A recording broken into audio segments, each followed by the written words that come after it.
All right, good morning, folks. I'm off on my last trip of the season. We're heading up to Voyageurs National Park. It'll be on the south side of the park, Kabetogama, Namakan, and Sandpoint Lakes. We're hoping for good weather. Today it started out with some sunshine, in contrast to the last few trips where we had mostly just rain when I took off last time. So it's kind of pleasant. Here we are on our way. I'm expecting a drive of about 4.5 hours or so with no stops, but I will stop in Cloquet for lunch. So I'm expecting at least 5.5 hours to get up there. And sometimes that estimate's a little off because of the fact that I drive slower speeds with this trailer. So it's a little shorter trip this year. 2 weeks is all I have because the park limits stays to 14 days. So I was planning to go at least 18 days, but had to modify the trip based on those restrictions. My original plan was to go to Lac Seul, which is about 150 miles north of International Falls.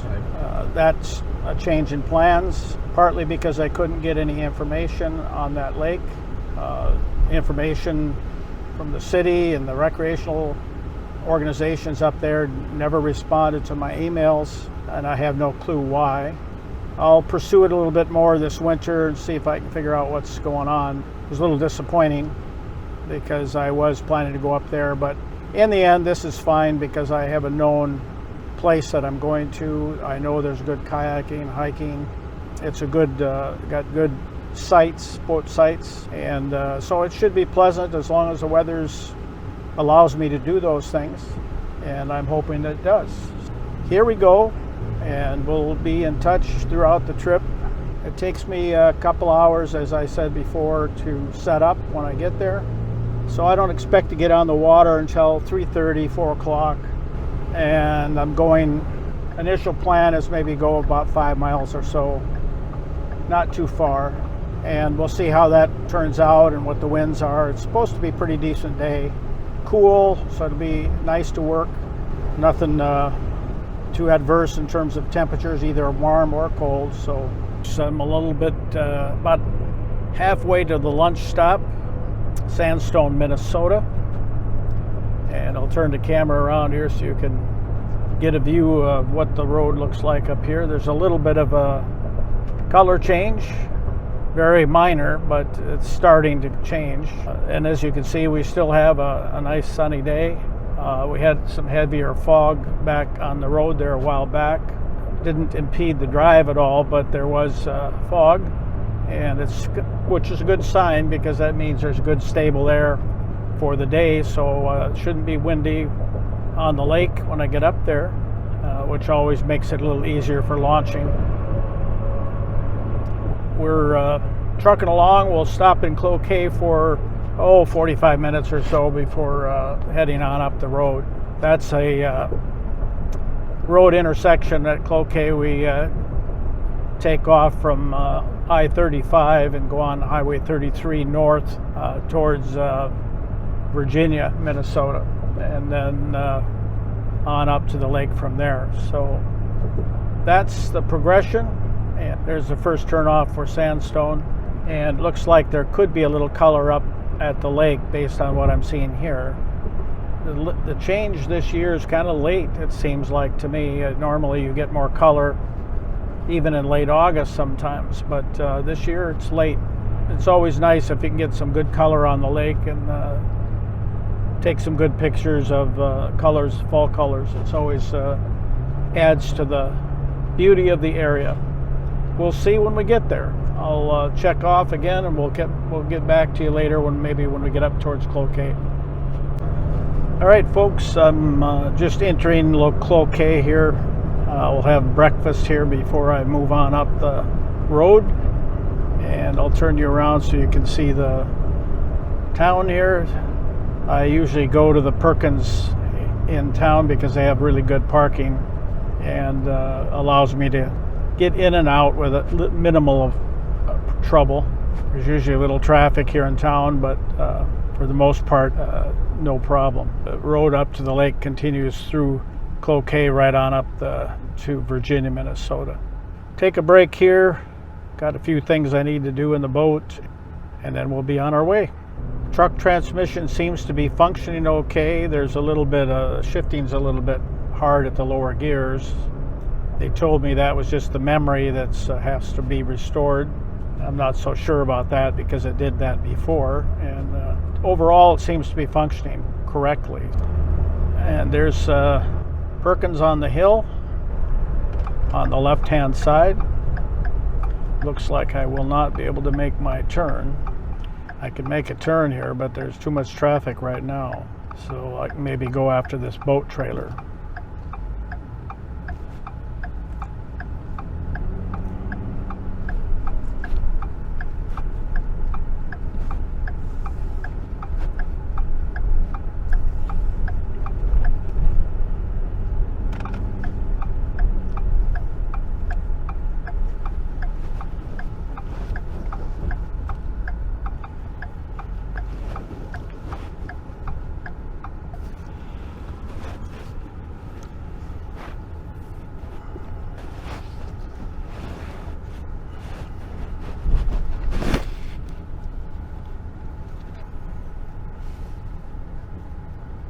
We just finished up with our breakfast, lunch, brunch, whatever you want to call it.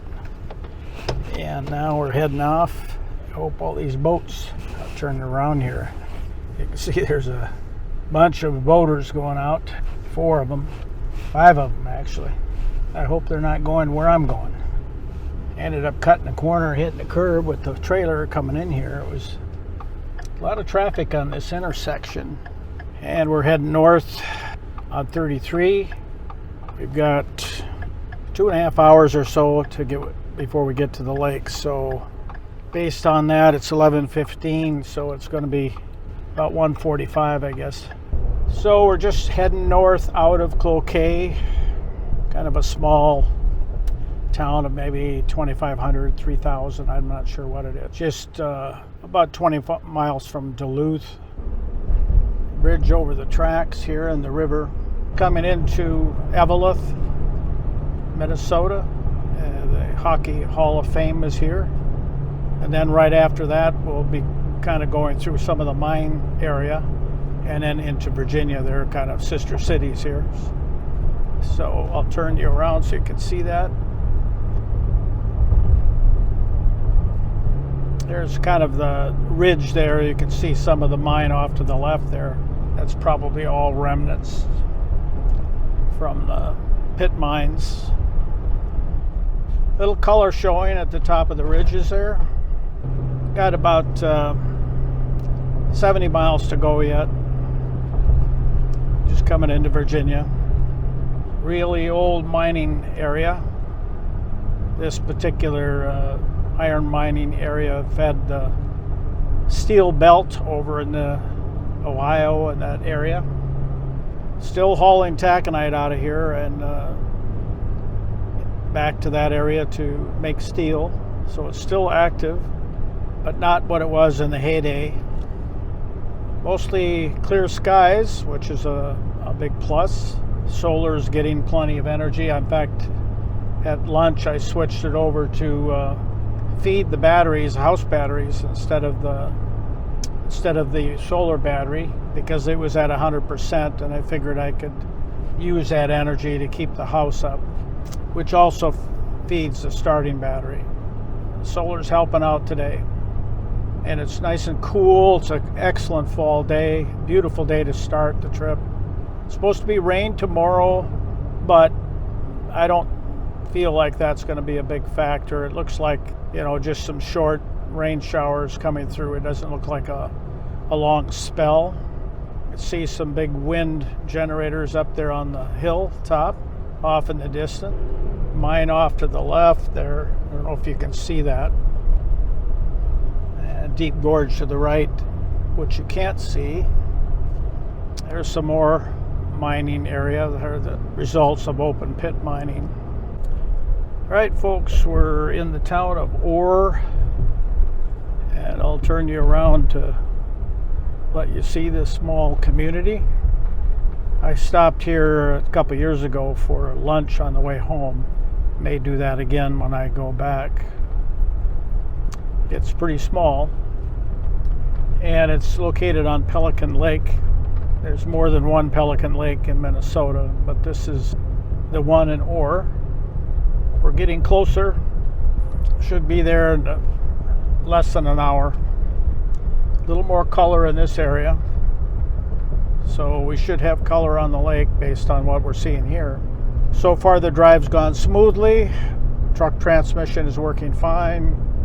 Everything is in order, and I'm looking forward to getting started on getting the boat ready to go and then launching. So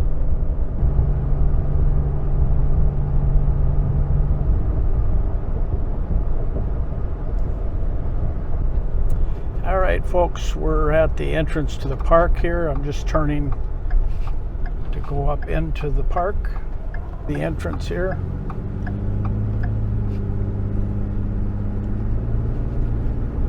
It's about 3 miles in here, so it's a little drive before we get to the actual ramp area.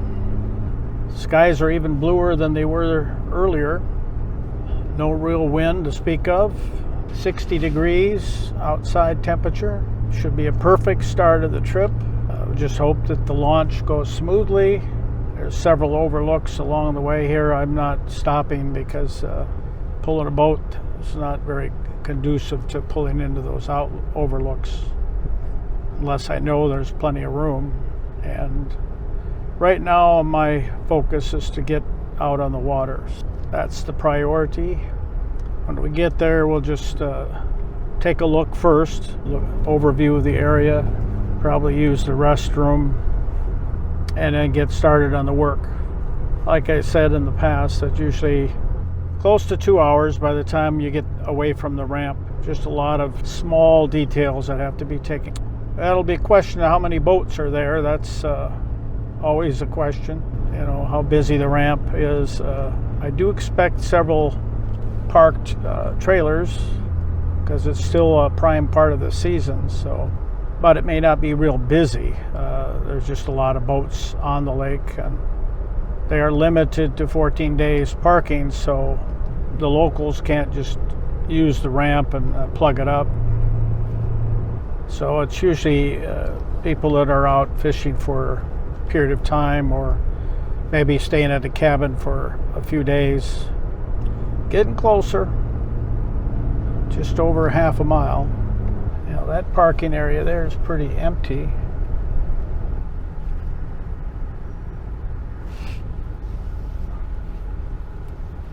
It's not as many boats as I thought there would be.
Alright, I got problems here with it.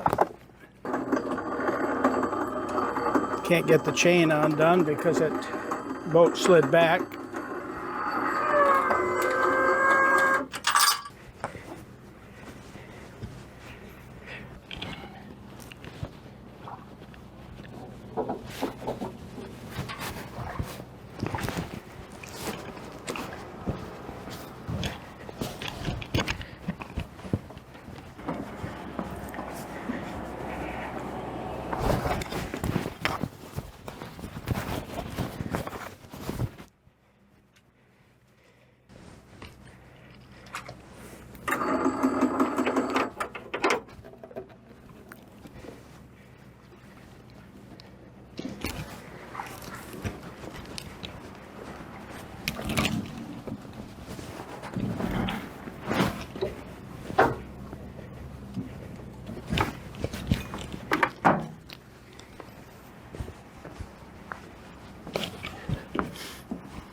Well, not talking much.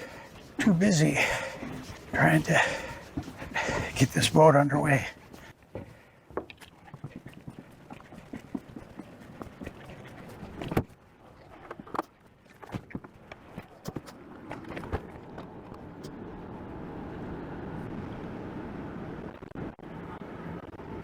If you got a bow line, I can help you hold one of them.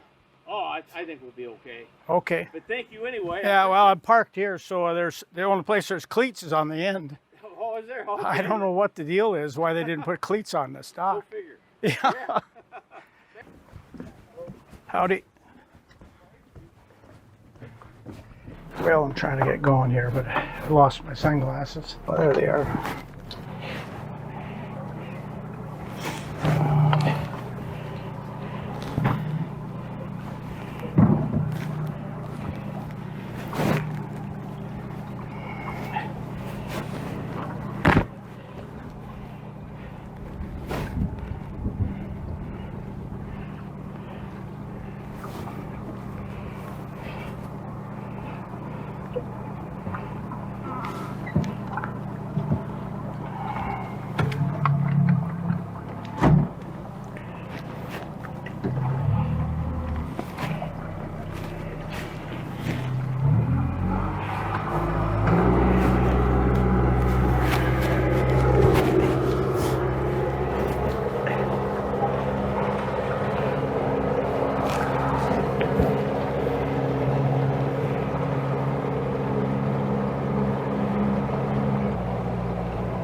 I finally arrived at Gable Point, traveled 4.1 miles today from the Ash River launch ramp to Gable Point. This map shows the track.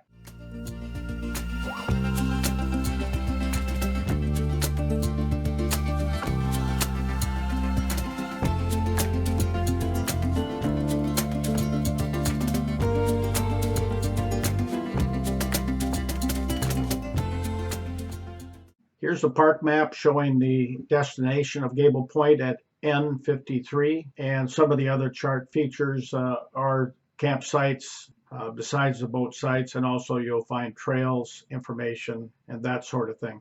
Hello folks, it's now evening. It's actually dark outside, but I thought I'd check in with you real quick before I hit the sack. It's actually 63 degrees inside and 55 outside, so it's already cooling off really rapidly. Left this morning White Bear Lake about 8:15, I think. Arrived finally at the launch ramp at the park at just before 2 o'clock in the afternoon. It took me till 4 to get the boat in the water, and I don't think I left until maybe 4:15 at least, maybe 4:20. It takes a long time just to get going, and especially when you're alone like that. The interesting thing is they put in a new dock, fairly elaborate dock system there, but there were absolutely no cleats where you launched the boat. The only cleats were way out at the end of the dock. So it made really troublesome for a single guy to try to launch the boat. I was able to do it, but I had to use a complex set of lines and work the boat back to where the cleats were so that I could get to a place where I could actually tie up the boat while I took the truck and the trailer back up to the parking area. The trip on the water was short and quick. I think it was 4.5 miles, something like that. I went back to a place I've been before called Gable Point. It's a boat site that's really rocky. Nice site, but I got in here really late, so I didn't really get to enjoy the site much. Just tied up, made dinner because I was starving, very tired, and so I had a quick bowl of chili, hot chili, salad, and some hot roll to go with that. I meant to have a cold beer, but somehow I left the cold beers and get them into the cooler. So there you go. I didn't have any cold beers. I put some in tonight, so I'll have some cold from now on. But usually I put 2 or 3 in there to cool, and I forgot to do that. Otherwise, so I had the dinner and feel a lot better now, and sat out on the aft deck a little bit, sent some messages to family to give position, and verify that they're getting the messages and so on, and that went well.